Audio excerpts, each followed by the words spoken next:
I would like to welcome you all to our AgeTech Innovation Week panel, Creating Accessible Technologies. My name is Don Jeswishin.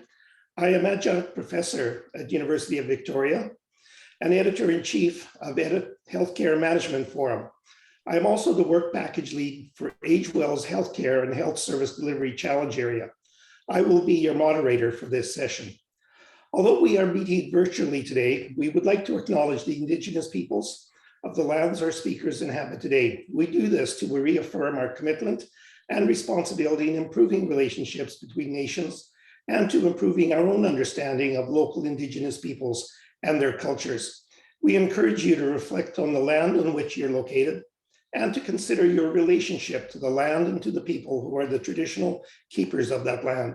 We invite you to review the full land acknowledgement specific to the AgeWell Network Office in the WOVA app.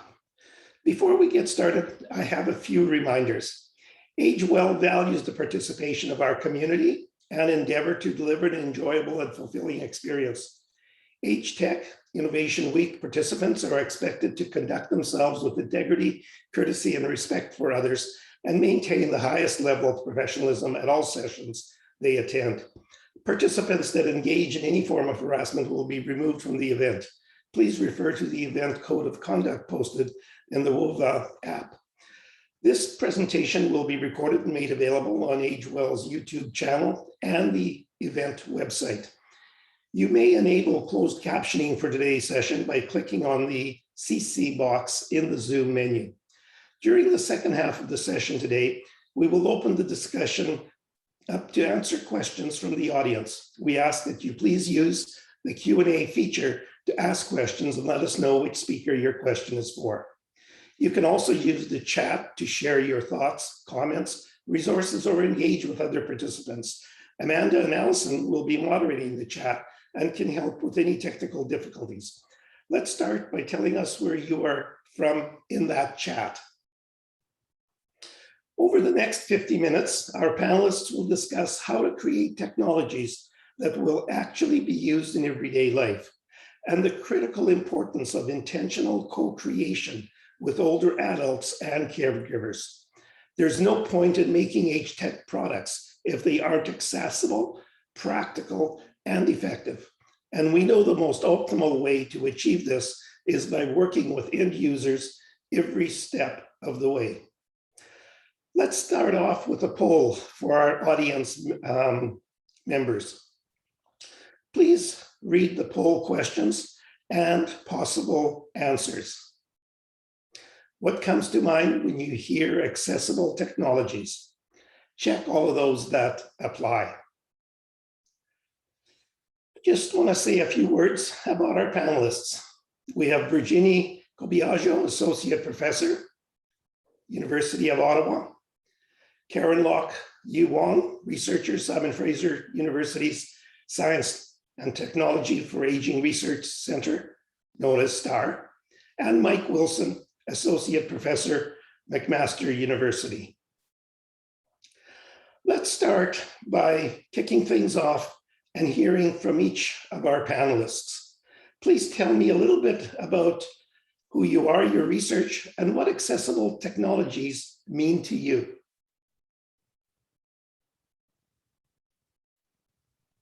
You want to start, Virginie? Sure, I wasn't sure who was starting, sorry. Hello, I'm Virginie Cobiaggio. So as Don was saying, I'm an associate professor at the School of Psychology at the University of Ottawa. And I'm also the director of Open Collaboration for Cognitive Accessibility, which is a social enterprise funded by AgeWell and supported by AgeWell. And Open is a one-stop shop for cognitive accessibility resources, expertise, and advice. Open is a crew of advisors and specialists and researchers offering their advice and their user experiences regarding the cognitive accessibility of technology, services, and the built environment.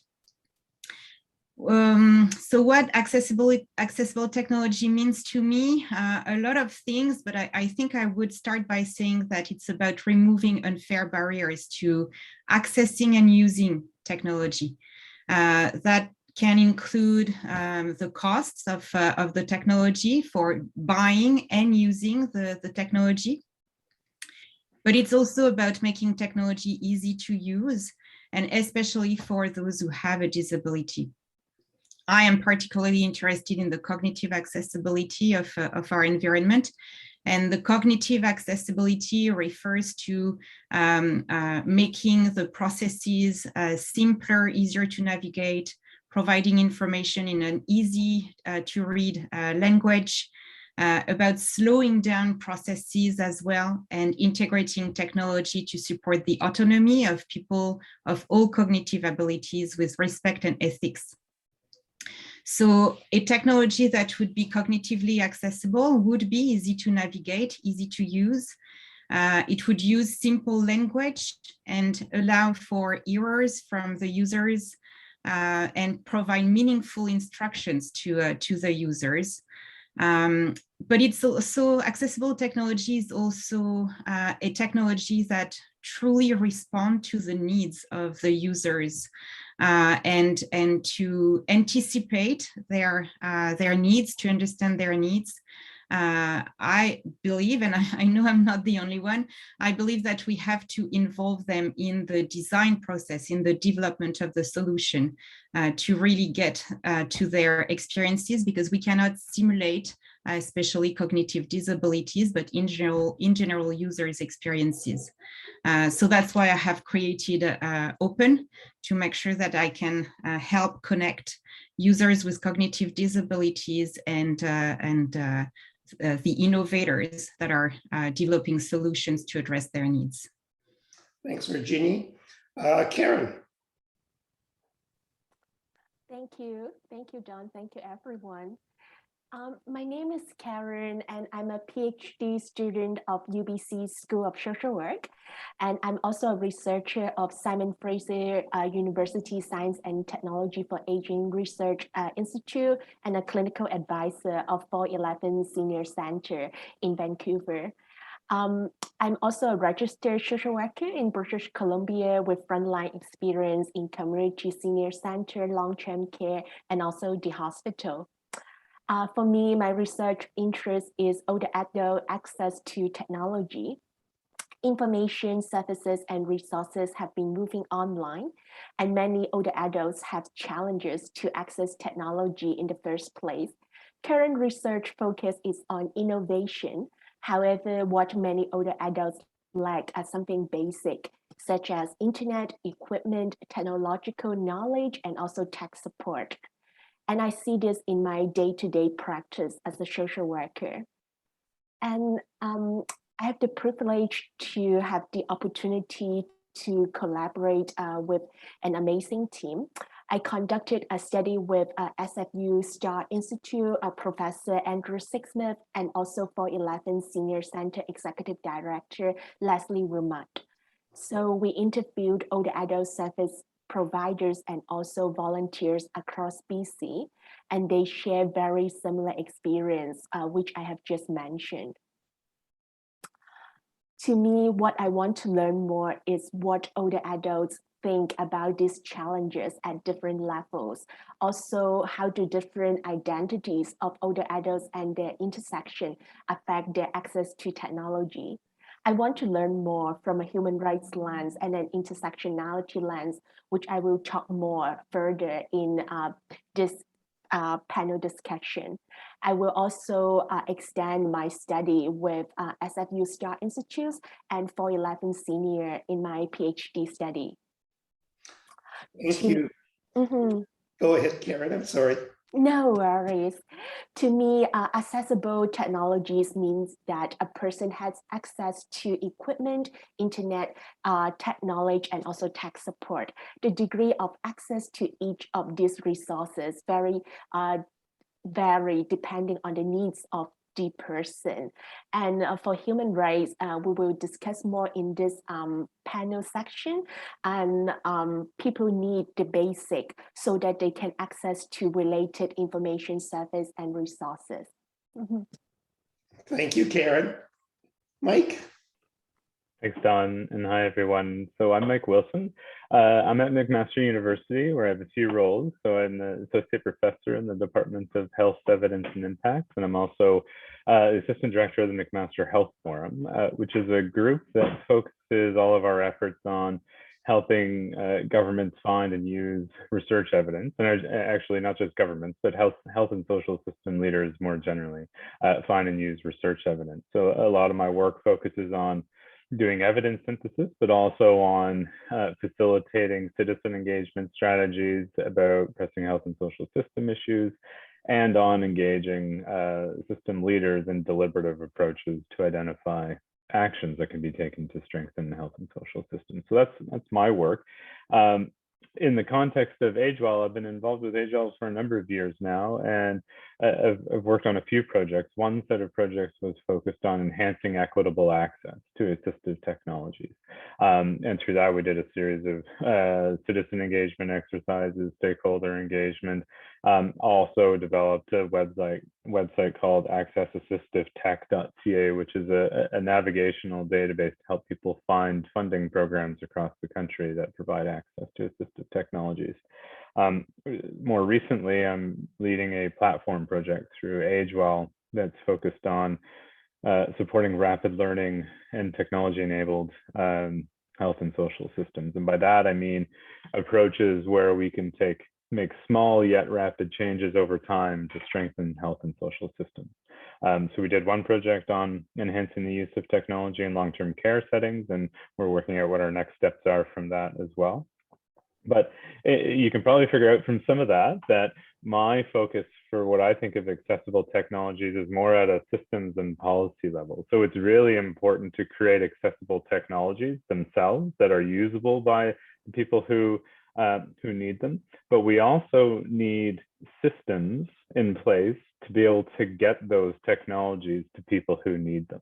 So we've heard in a number of projects that we've done, where we've done some citizen engagement, that people consistently say that they want a streamlined consumer experience to make it easier for them to navigate the programs and services that are out there. They want to minimize coverage gaps and financial burden, and ultimately make access to technologies fairer, especially for those who face the biggest hurdles. So a big equity lens on that. And ensuring, and then combined with that, even a bigger lens sometimes, making sure that environments are designed to be accessible, so those technologies they have are actually usable in the environments that they interact with. And the third piece I'll bring up around accessible technologies is this importance of co-design. And that came up really clearly in our project around long-term care, that people told us the co-design is not only important for the technologies, but also in thinking through reforms to the long-term care sector and how to incorporate technologies into long-term care as that sector is going to change over time. So I can touch on some methods and approaches that we use to do some of that in the next few questions, but that's a little bit about me. Great, thank you very much, Mike. Allison, would this be a good time to share the results of the poll? Sure, we can share the results of the poll again. I shared them really briefly at the beginning, but let's take a look. Okay, so setting the stage here, you can see that elements of practicality, inclusiveness, human rights, simplicity, affordability rank very, very high on that. So thank you, Allison. I appreciate you popping that on there. So in respect to tackling this a little bit further, it's incredible the amount of attention and great work that you individuals are doing. You think of where we were 10 years ago and where we are now in respect to this issue. Can each of you talk a little bit about what approaches can be used to support meaningful engagement across the development process? Do you want to start, Virginie? Sure. So as I said in my introduction, I focus on cognitive accessibility. So the mechanisms and processes I have in mind are about involving persons with a variety of cognitive abilities in co-design.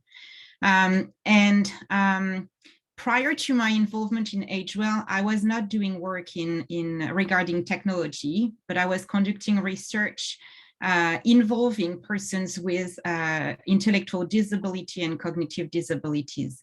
And when I started working with other AgeWell researchers and partners, I realized that the expertise I had developed, the inclusive research methods that I had developed were relevant to co-design of innovative solutions.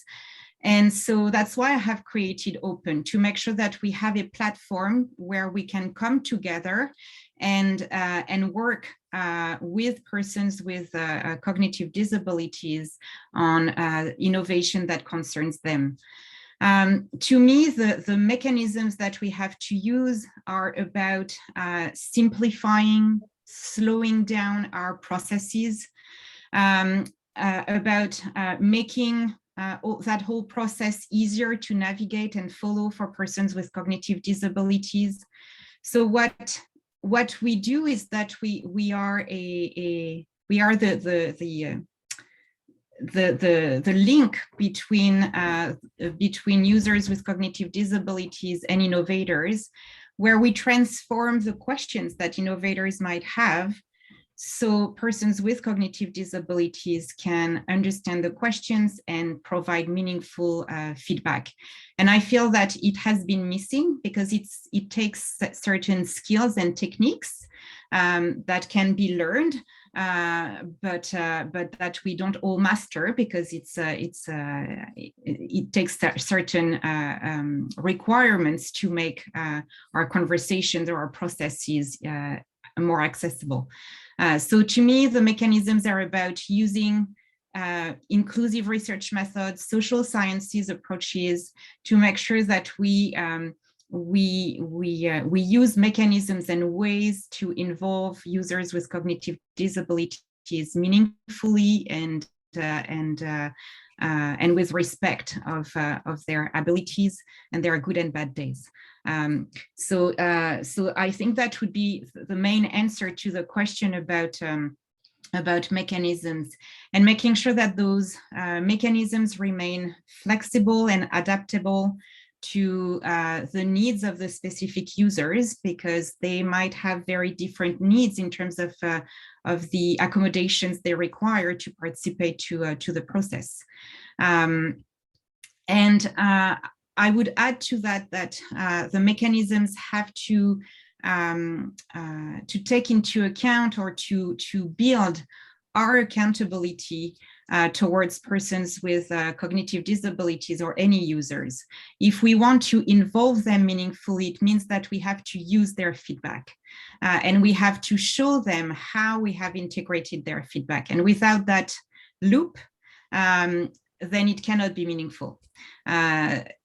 And the other thing I would add that we have learned from our advisors is that when we are requesting their contribution, we have to show the value of their contribution, as I said, by showing them how we're going to use the knowledge they have shared, but also with a paycheck. So the monetary retribution of end users is also very important when we want to involve them meaningfully and respectfully. Thank you, Virginie. Could we have your thoughts, Karen? For sure, and I found very, very inspiring to hear from the sharing. So for me, as a social worker whose practice is very guided by our values and also thinking approaches, I think it is important to review how we understand people's access to technology. In my area interest, the population would be older adults. So from what we found from our study with the SFU Star Institute and 411 Senior Center, there are different helpful approaches when we engage with the topic older adult access to technology. And one approach is access to technologies as a human right. There is also a rationale behind why we would take this lens. So we believe that there's a need behind a right. So we need things for survival. Older adult access to technology is a right because older adults need them to access to related information, services, and also resources for survival. For example, something as simple as like booking a medical appointment, applying for different benefits, and all these things have been gradually moving online. There is literature on human rights and access to technology. However, currently the interpretation of human rights in this technology is negative right rather than positive right. For example, access to technology is a freedom of speech issue in this literature. So people should not be prohibited from the access. While I very appreciate what this literature suggested, while accessing to technology may not be a problem to certain groups of people, as long as they are not prohibited from, and these people do not need support. Many people do need support to access to technology, and older adults, some of them are very advanced in using technology, but many of them need the support to better access to the technology. This groups of people who need the support, access to technology is a positive right. In other words, they need the support to access to the right in reality, in practice. The human rights approach can be a strong legitimation for doing advocacy work, which is a very important part in the area of social work practice. When we ask for fairer distribution of resources, we need to have a legitimate reason, legitimate framework to bring people together so that we can take collective action. The human right approach indeed is a very good legitimate reason to bring people together for advocacy work. And the human right approach also helps people who are marginalized and have challenges at accessing to technology, not to internalize the problem, but try to externalize it. And so that they realize that this is not an individual issue, but a broader societal issue. In my social work day-to-day practice, as well as what we learned from our study with other older adult service provider, very often older adults, when they encounter access to technology, they will internalize the problem and thinking that this is something wrong with them. But indeed, the human rights approach can help them to see that indeed it is a bigger societal issue. So it is a very useful framework to help people to reframe their thinking. And lastly, I also want to mention that this approach also helps people to understand that they have the right to claim for the resources, because from what we found from our study and also from my day-to-day practice as a social worker, especially for marginalized group, they do not feel that they are legitimate to claim certain things as their right, and do not feel that they are legitimate enough to have certain resources. However, the human rights framework helped them to reframe this thinking and understand that indeed they are entitled for these resources. So what I want to say is that human rights approach is a very helpful framework when we think about doing bigger advocacy work, but also in a more micro day-to-day practice situation. And I hope, yeah, it's helpful.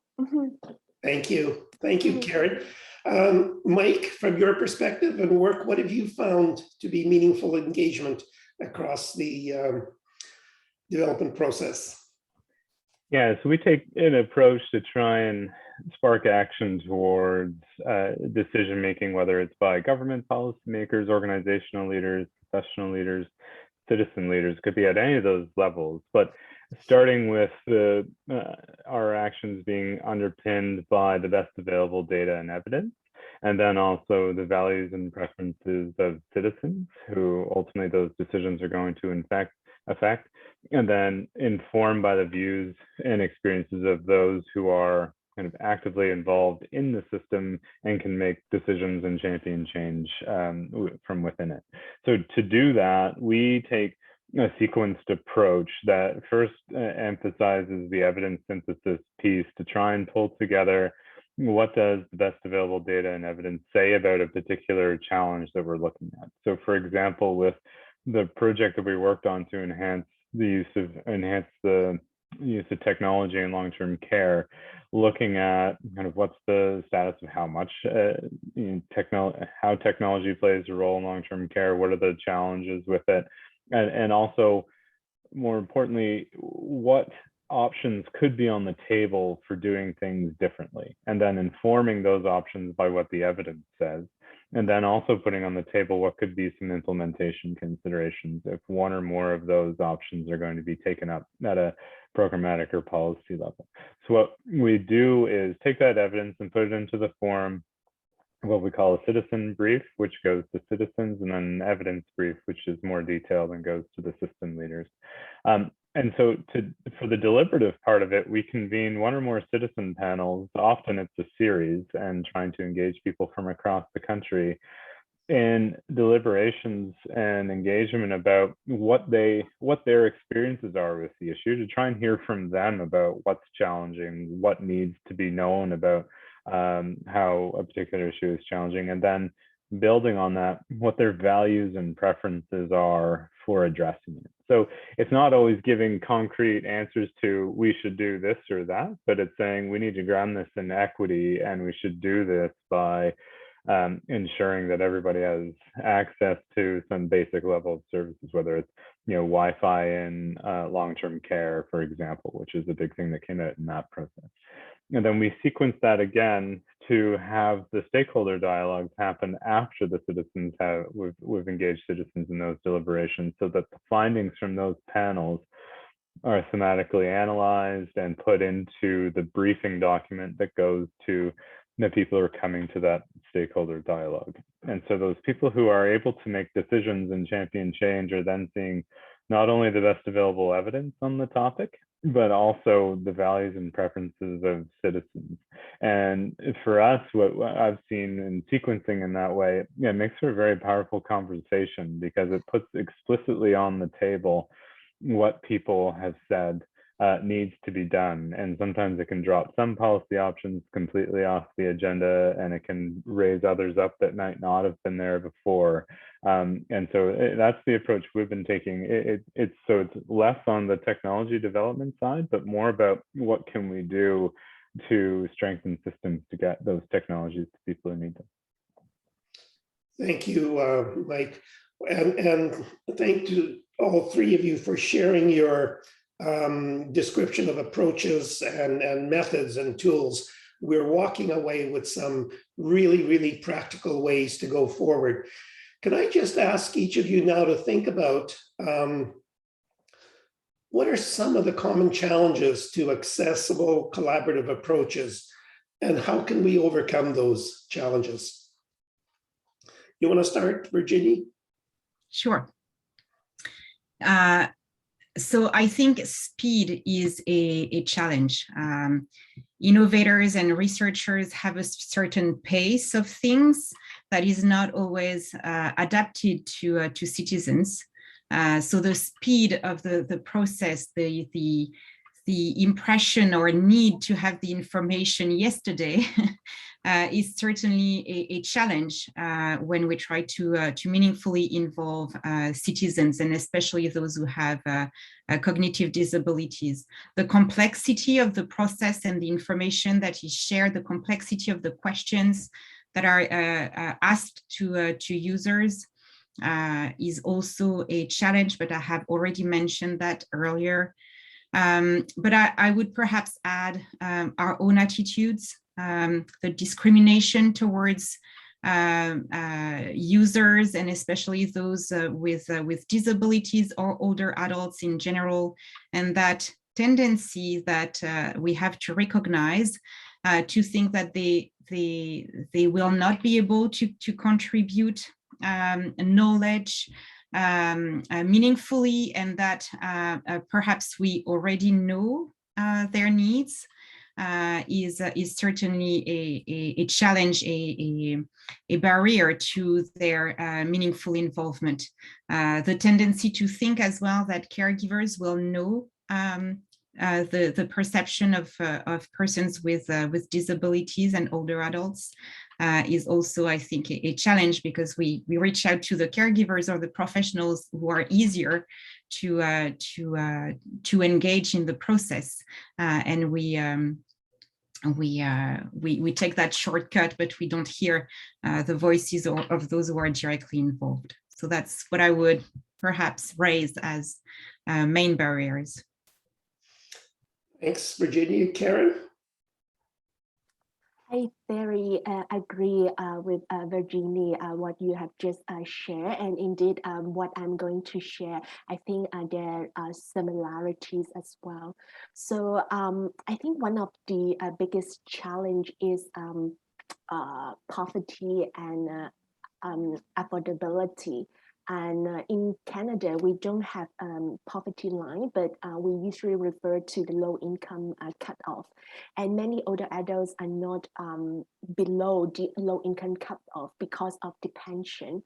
But many older adults are indeed just slightly above the low income cutoff, considering that they need to pay more for medication, for healthcare, compared to many other age group. They're indeed in invisible poverty. So how can they afford like the equipment, the internet? Some of them, they have to rely on secondhand equipment from community services. And practicing as a social worker, I know like community services have been working very hard trying to fill the gap. However, the root problem is that many of them, like some of them are below the low income cutoff, some of them are just slightly above. Many of them like are in poverty. How can they afford like those basics so that they can access to the technology? And another thing, I just want to come back to Virginie. She talked about like attitudes and discrimination to the users of the technology, and also our perception to older adults. To me, I think one of a very big challenge in our society, we think more broadly, is ageism. And one thing is that like many design of technological education, and also the marketing strategy of the technological products to older adults, and also other population as well, but I'm more speaking about older adults, as this is working with older adults is my area of interest in research and also practice.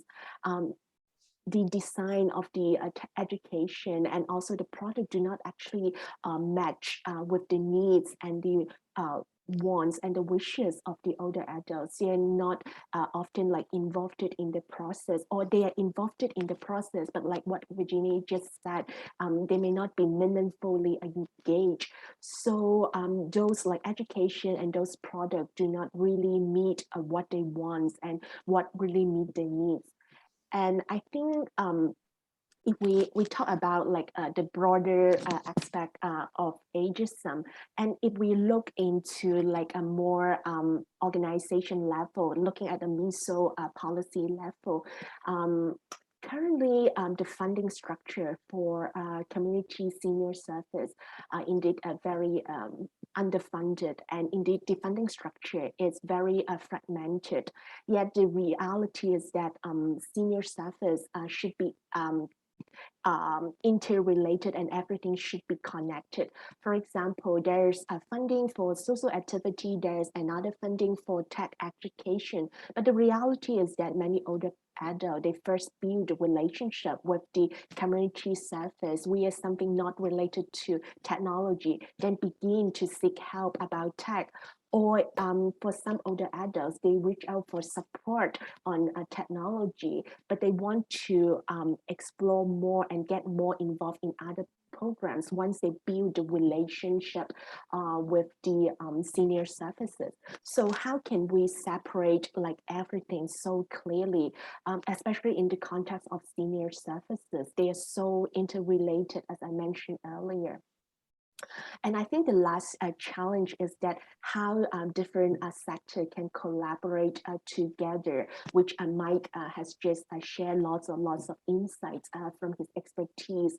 So for me, I very agree with Mike as well. How different sectors, different parties can collaborate despite they come from a very diverse background. From my perspective as a social worker, from our study with SFU and 411, and also from my day-to-day practice, sometimes like Virginie said, like the academics and the user, the language and the perspective sometimes can be very different, and how we can actually bridge the gap. For me, apart from the users and the academics, I also see that there are gaps between the academics and also the community services. So how can we bridge together when we are on the same table? If we are not able to understand each other language, how can we move forward? How can we work together meaningfully? I think this is one of the very big challenges. This related to many things we need to think about. For example, the collaboration strategies, our communication styles. So I think there are still lots and lots we can think about. Thank you, Karen. Mike, your thoughts? Thanks, Don. So I think there's a couple of dimensions to my answer. The first around kind of big system challenges, and one of them is it's a really complicated system for people to find access to assistive technologies. We did a scan a few years ago of all the government and charitable programs that offer some sort of financial assistance for assistive technologies, and there's over 220. So if you're someone who has something where you need assistive technology for, to try and then also navigate that amazingly complex system is really hard. So that's part of the reason why we developed that database and the searchable database to help people find the programs that are out there. But I think it speaks to a bigger need to try and enhance coordination within provinces and also across the country, just to make it easier for people who need assistance to get this stuff to be able to access it, and put everyone on more of a level playing field, so enhancing that equity within the system. And the other part of that goes along with it is this notion of the need for some sort of essential list of technologies that need to be able to be funded or supported in some way that help people meet kind of basic and instrumental activities of daily living. But along with that, some sort of flexibility, because everyone's different, right? So and everyone kind of knows what they need individually. So those programs need to be somewhat adaptable to allow people to be able to access them based on their unique needs. So that needs to be paired with kind of professionals being knowledgeable of this stuff and helping people figure out what they might need, and also pairing it with the innovation of new technologies with co-design processes. So the other dimension is for the stuff that I was talking about for how to engage citizens and stakeholders in this kind of process, and in particular for citizens, that what's challenging is to ensure those deliberations are informed. So we try and get people from all walks of life to come in for our deliberations. We do our best to recruit ethnoculturally, socioeconomically diverse panels of people with lived experience, people from across the country. And so we try and do that as systematically and transparently as we can. So we work with a recruitment agency to do that, to make sure that panels are diverse. We're getting lots of views and perspectives. But to inform people with what the issues are and the evidence is, to try and bring that together in a plain language, accessible way for people to read. I always tell this at the start of panels that I facilitate, that it's probably some of the hardest stuff that I write as an academic, to take findings from things like systematic reviews, studies, and try and put it into a relatively short, easy to digest document that's meaningful in some way. So that's one of the challenges. And the other is that recruitment piece, just to make sure we actually have diverse panels of people, because if you don't, then it's not really serving its purpose. You need to be able to hear from lots of different people from all walks of life. So those are the big ones. Thanks. Thank you for that, Mike. We've got quite a number of questions that have come in to us, and we've got a few minutes we can deal with those before we close. First one is, and this is coming at it from a political perspective, is the primary problem political? Governments need to ensure that everyone, regardless of geography, has access to good Wi-Fi. Residents in long-term care need internet access, and many most do not have it. How do we make this happen? Can each of you give your thoughts on that, please? Do you want to start, Virginia?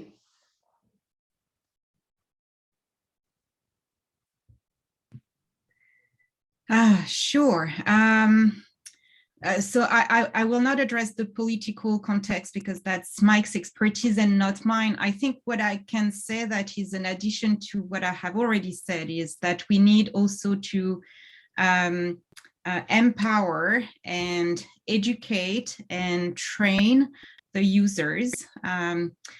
We've seen with the pandemic how older adults had to adapt quickly to using technology, and they have done so for most of them, those who had access, but with hurdles and difficulties. So I think that for making sure that it is broadly used and accessible, we also need to invest in making sure they can use the products. In long-term care facilities, the access to internet is a problem. It is true as well for younger adults living in group homes or aggregated settings. It has been reported in the literature, and for that we also need to support staff members. Because one of the barriers to access to internet is that the caregivers are worried about the dangers of having access to internet, especially when the user has cognitive disabilities.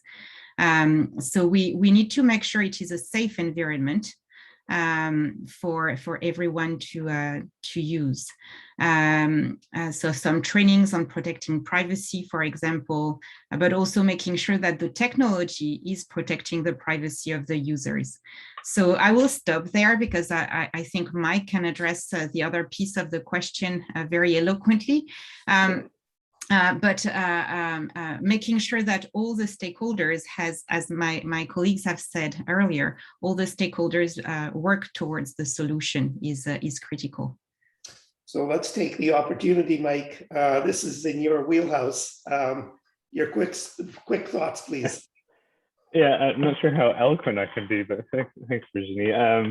So you're right, it's very much political. And I think one of the big things to keep in mind for how to kind of advance this agenda is that, you know, in this period of what's hopefully to be COVID recovery, it's really this once in a lifetime chance to rethink some really key parts of the system. So if you take long-term care as an example, everyone knows that's at the top of the list of policymakers across the country right now, developing revised standards, thinking about what new long-term care homes are going to look like, how can we enhance existing ones, and to try and use things like the infographic that's very persuasive that was just posted in the chat to say, this is fundamental now to standards and it needs to be thought of that way.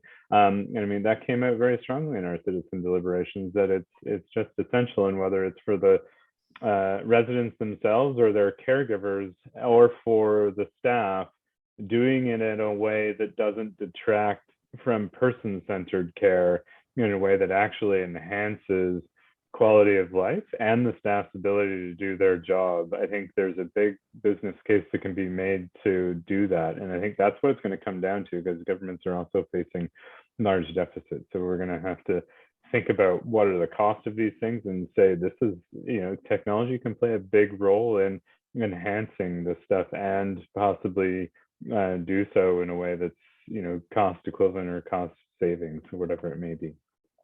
Great, thank you so much. I'm going to jump, just because of the pressure of time, into the next closing elements. Thank you all for a very, very engaging discussion. I want to hear from each of you, and you'll probably only have about 60 seconds to 90 seconds from each of you on your hopes for the future of accessible technologies. What's the most critical change you want to see to ensure your work can make the best real world impact it can? Do you want to start, Virginia? Well, to me, it's clear that I really hope that users with a variety of cognitive abilities will be heard in the process, and that they will be involved in designing, developing innovations that concerns them. So that's my hope for the future, and I know that we are many actors in the system working towards that goal. Thank you, Virginia. Karen, please. So I just want to say that I very agree with Mike and Virginie talking about, like, for COVID, indeed, it's a once in a lifetime opportunity for us to understand, indeed, like, for some of the population, they have the challenges to access to technology, but at the same time, there are lots of new inspiration how this challenge can be resolved, and they have lots and lots of resilience. So for me, I do see that there are lots of positive progress.